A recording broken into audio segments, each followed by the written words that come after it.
Zee 24 तास एक पाऊल पुढे। उपमुख्यमंत्री अजित पवार यांच्या वहिनी शर्मिला पवार यांनी महारवतनाची जमीन बळकावल्याप्रकरणी जिल्हाधिकाऱ्यांनी चौकशीचे आदेश दिलेत।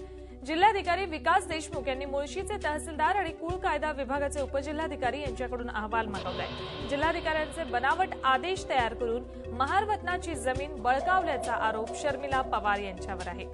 उपमुख्यमंत्री अजित पवार यांच्या वहिनी शर्मिला पवार यांनी महारवतनाची जमीन बळकावल्याप्रकरणी जिल्हाधिकाऱ्यांनी त्यांच्या चौकशीचे आदेश दिलेत।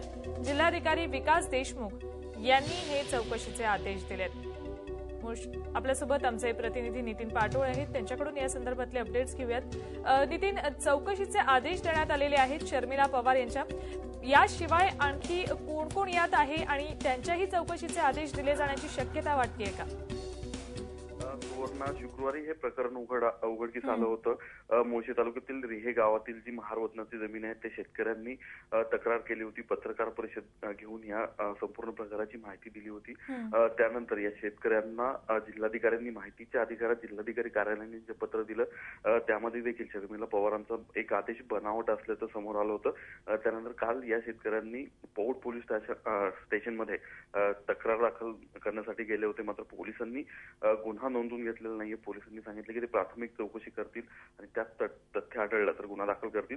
त्याच पार्श्वभूमीवर काल पुण्याच्या जिल्हाधिकाऱ्यांनी या संपूर्ण प्रकरणाची चौकशी करण्याचे आदेश दिलेले आहेत। मुळशीचे तहसीलदार आहेत तसेच कुळ कायदा शाखेचे उपजिल्हाधिकारी आहेत ज्यांच्याकडनं हा आदेश गेलेला आहे 2006-2008 या कालावधीमध्ये त्यांना हे आदेश देण्यात आलेले आहेत। जिल्हाधिकाऱ्यांनी या प्रकरणातल्या संदर्भातला एक अहवाल दोन्ही या अधिकाऱ्यांना सादर करण्यास सांगितलेला आहे आणि या चौकशीमध्ये सर्व जुनी जी कागदपत्र आहेत जो आदेश दिला या जमिनीच्या संदर्भातली सर्व कागदपत्र तपासली जातील आणि त्यातून नेमकी वस्तुस्थिती काय आहे ते समोर येईल। हा आदेश नक्की बनावट होतो का ते देखील समोर येईल आणि या प्रकरणात हा जो बनावट आदेश तयार करण्याचा प्रकार घडला त्यामध्ये कोण दोषी आहेत, स्वतः शर्मिला पवार आणि त्यांच्याबरोबर इतर कोणी त्यांना मदत केली किंवा इतर कोणी हा आदेश मधल्या एजंटांनी तयार केलाय का, ही सर्व माहिती या चौकशीमध्ये जिल्हाधिकाऱ्यांच्या चौकशीमध्ये पुढे येण्याची शक्यता आहे। नितीन, चौकशीचे आदेश तर देण्यात आलेत पण कारवाईचे संकेत दिसत आहेत का? कारण अजित पवारांनी यावर प्रतिक्रिया दिली होती की जो कोण दोषी असेल त्याच्यावर कडक कारवाई केली जाईल असं त्यांनी म्हटलं होतं।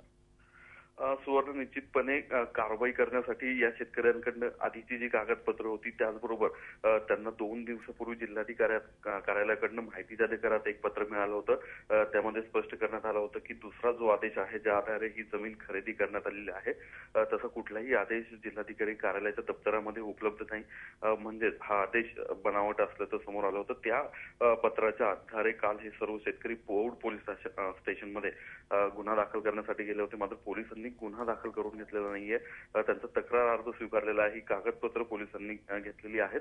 पोलिसांनी सांगितले की ते स्वतः तहसीलदार कार्यालय असेल जिल्हाधिकारी कार्यालय असेल इथं पुढील काही दिवसात चौकशी करतील आणि या चौकशीमध्ये प्राथमिक चौकशीमध्ये तथ्य आढळलं तर या प्रकरणामध्ये निश्चितपणे गुन्हा दाखल केला जाईल। आणि जसं की आपण पाहिलंय ही जी जमिनीची खरेदी झाली ती शर्मिला पवार यांनी केलेली आहे।